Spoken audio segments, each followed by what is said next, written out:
Allez, c'est parti pour le deuxième opus de motivation et concentration. Et puis là, il va s'agir de mettre en pratique la motivation et donc d'entendre comment l'activer avec force et détermination.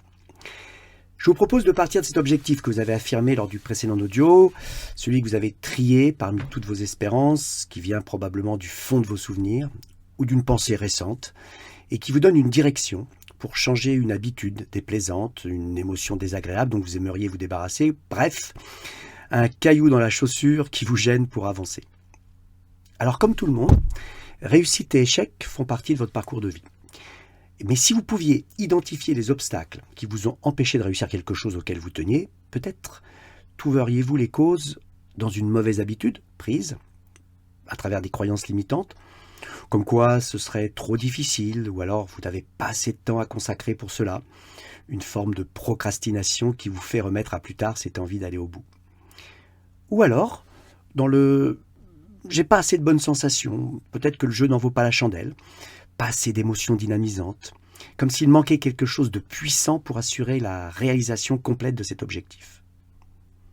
Et puis il y a un autre obstacle de taille, une volonté défaillante, qui vous a conduit trop tôt à un abandon prématuré. Je vais m'attarder sur cette volonté, dont la croyance populaire fait penser qu'elle peut tout résoudre. Moi, j'ai une autre croyance. D'abord, la volonté, ça n'est pas toujours stable, puis on ne peut pas toujours compter sur elle pour avancer. On s'épuise souvent d'ailleurs à force de volonté. Et même si c'est une force de fermeté, de dureté de caractère, ne dit-on pas d'ailleurs une volonté de faire, ça reste quand même une énergie finie, une énergie qui a ses limites. Et puis chaque individu a la sienne. La volonté, ça me fait penser à un ressort que l'on tord, que l'on maintient sous tension. Et parfois, les aléas de la vie nous font relâcher d'un seul coup cette tension. Et puis là, paf, plus rien, abandon. Pour ma part, je lui préfère une autre force, plus souple, moins évidente immédiatement, peut-être plus légère dans sa composition, mais surtout qui dégage une énergie si puissante et inscrite dans le temps. Bien sûr, vous avez deviné, c'est la motivation. Si la volonté est une force du conscient ordinaire, issue de notre raisonnement, de notre logique planifiée, qui nous vient d'une réflexion ou d'une pensée bien construite, du genre je dois avoir de meilleures notes à l'école, je veux un meilleur classement au tennis, au prochain match je ne ferai plus de double faute, ou alors dans ma vie professionnelle, je veux encore gagner plus d'argent. La motivation, elle est une force de l'inconscient, qui vient de beaucoup plus loin à l'intérieur, et qui trouve sa source dans nos valeurs les plus profondes. Et les valeurs, c'est un vrai concept moteur. Motivation, émotion et moteur, ces mots ont tous la même racine. Ça vient du latin movere, mouvoir, qui veut dire se mettre en mouvement. Alors je vous propose de vous mettre en mouvement, et de mettre en mouvement cette motivation que j'ai qualifiée de mythe dans l'épisode précédent. Entrons dans le cœur de la motivation.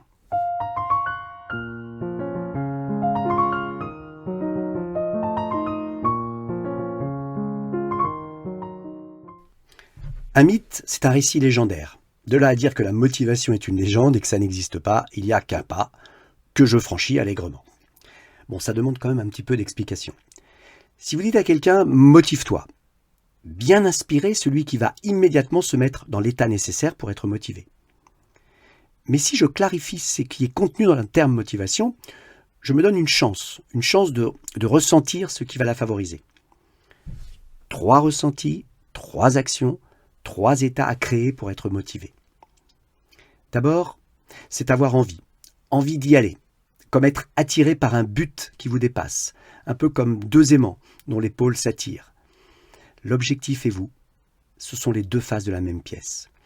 Vous êtes liés par une évidence, une cohérence, vous savez où vous voulez aller ensemble, et puis ça a du sens, cette liaison, du moins j'essaye de lui en donner un qui m'est propre. C'est tout ce que je suis que j'investis dans cet objectif. Pas de réalisation d'objectif sans investissement profond d'une part importante de mon moi profond. Alors qu'est-ce que c'est que le moi profond ? On va le voir. Ensuite, être motivé, c'est être impliqué. L'implication, c'est se donner et c'est mettre en place les moyens pour aller jusqu'au bout. Quand on désire aller quelque part, on se prépare et on choisit les bons outils pour ne pas se perdre en route. C'est un peu comme se construire un GPS personnel qui va vous indiquer quelle route prendre pour arriver à destination et qui, en même temps, va vous détailler les étapes à franchir pour arriver jusqu'à cette destination. L'implication, c'est aussi une réserve d'énergie que vous allez utiliser quand cela sera nécessaire. Mais vous pouvez être aussi programmateur de votre GPS. Par exemple, pour dessiner la carte de la route à prendre, la couleur des tracés, le choix de ces routes. Route ou autoroute, ou chemin de traverse. Et puis tous ces endroits à visiter et des obstacles, bien sûr, à éviter. Cette métaphore routière pour bien indiquer que choisir un objectif, c'est choisir une destination avec une vision de toutes les étapes à accomplir. Alors autant se rendre la route belle et agréable en choisissant les meilleurs outils de transport pour voyager. Et même s'il y a un petit peu de souffrance, notamment dans le sport, ça sera accepté, recherché même. Demandez à un athlète de ne pas souffrir un peu aux entraînements ou en compétition, de dépenser de l'énergie jusqu'aux limites de l'épuisement, et s'il n'y a pas tout ça, vous lui enlevez une partie de sa motivation. C'est cela aussi d'être impliqué. Il y a aussi, pour rester dans la métaphore routière, la bande d'arrêt d'urgence. La bande d'arrêt d'urgence, c'est l'endroit où on peut s'arrêter si un danger ou un doute se présente. Il peut y avoir des ralentissements, des contretemps, même un danger qui pourrait se présenter, la plupart du temps d'ailleurs irrationnel. Mais s'arrêter pour mieux repartir est possible. Faire une pause dans la réalisation de son objectif est possible. Un petit arrêt pour se servir de la borne d'appel à l'aide en cas de stagnation ou de doute, et puis repartir de plus belle. Et puis enfin, troisième élément, être motivé, c'est aussi faire preuve de bonne volonté. C'est faire le plan avec détermination, c'est associer pensée et émotion vers l'intention et s'y tenir. Même si, comme décrit ci avant, elle n'est pas la seule garante de la continuité des efforts à fournir dans la durée. Elle reste quand même un élément au service de l'envie et de l'implication. Mais comment relier l'objectif à une source d'énergie constante pour que la motivation tourne en boucle et s'auto-entretienne ? Comment mettre cet objectif un peu comme une cible au centre de votre envie, de votre implication et de votre volonté ? Cette source d'énergie inépuisable, ce moteur si puissant pour réussir ce lien entre objectif et motivation, ce n'est pas la volonté. Se dire qu'on a la volonté d'avoir envie de s'impliquer à réaliser ses souhaits ne suffit pas. Ce n'est pas seulement parce que c'est important qu'on veut et qu'on va le faire. Tous nos échecs sont là pour nous le rappeler. Alors, cette autre force, susceptible de s'ajouter à l'envie, pour permettre à l'implication d'être puissante, forte et durable, ça pourrait être un autre concept. On va l'appeler ce concept du but motivationnel. On peut même le mettre au pluriel, des buts motivationnels. Alors, qu'est-ce que c'est que ces buts motivationnels ? D'abord, c'est l'une des clés, apparentes ou cachées, de toutes les décisions que l'on prend tous les jours, dans nos choix, nos préférences, nos émotions, nos envies affichées pour telle ou telle activité, pour notre attirance vers telle ou telle personne, jusqu'à des orientations de vie, et même dans ces tendances qui vous font préférer suivre tel ou tel chemin plutôt qu'un autre. Un but motivationnel, c'est une valeur qui s'exprime. C'est encore une valeur, comme par exemple les valeurs républicaines inscrites sur le fronton des mairies comme liberté, égalité, fraternité, qui agit à l'intérieur de nous. Alors que l'on soit militariste ou pas, demandez aux soldats ce qui les anime. Peut-être un petit peu de ces valeurs-là.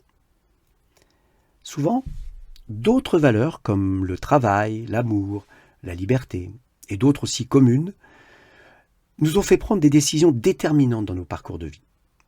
Et puis comme chacun a son interprétation des valeurs citées, sa façon personnelle d'agir au nom de ces valeurs, et que certains en possèdent d'autres d'ailleurs, ça ne pose pas de problème, ça multiplie les sources de référence.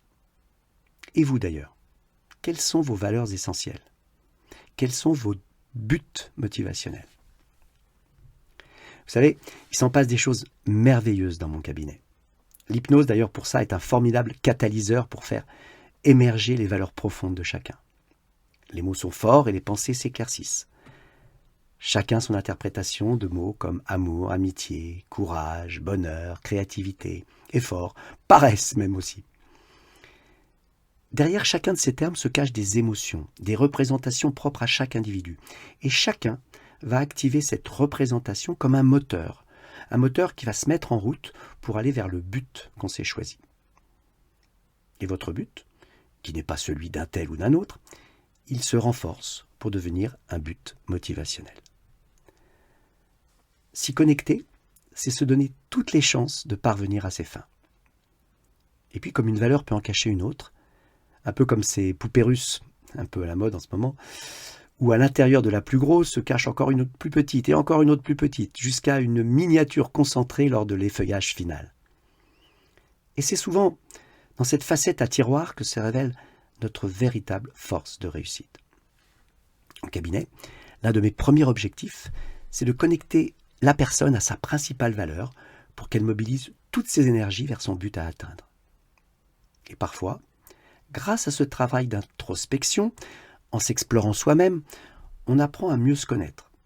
Et puis alors, ça devient beaucoup plus facile d'activer ces fameux leviers de motivation, qui, à travers nos buts motivationnels, vont mobiliser toutes nos ressources existantes, celles qui étaient bien sûr déjà présentes, soit qu'on avait dans le passé, qui ont peut-être des fois été oubliées, soit latentes, juste prêtes à éclore, et qui ne demandent qu'à renaître ou naître pour se mettre au service de la réalisation de votre objectif.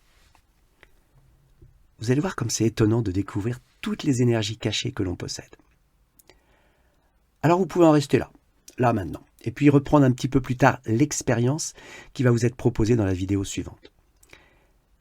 Celle-ci vous fera partir en voyage vers votre valeur profonde. Alors si vous êtes prêt ou prête, vous allez pouvoir continuer. Assurez-vous que vous êtes dans un endroit tranquille, au calme, si possible avec des écouteurs pour vivre l'expérience en vous éloignant de votre conscience ordinaire habituelle et puis de tous les bruits qui pourraient vous entourer. Et puis rendez-vous dans le prochain audio.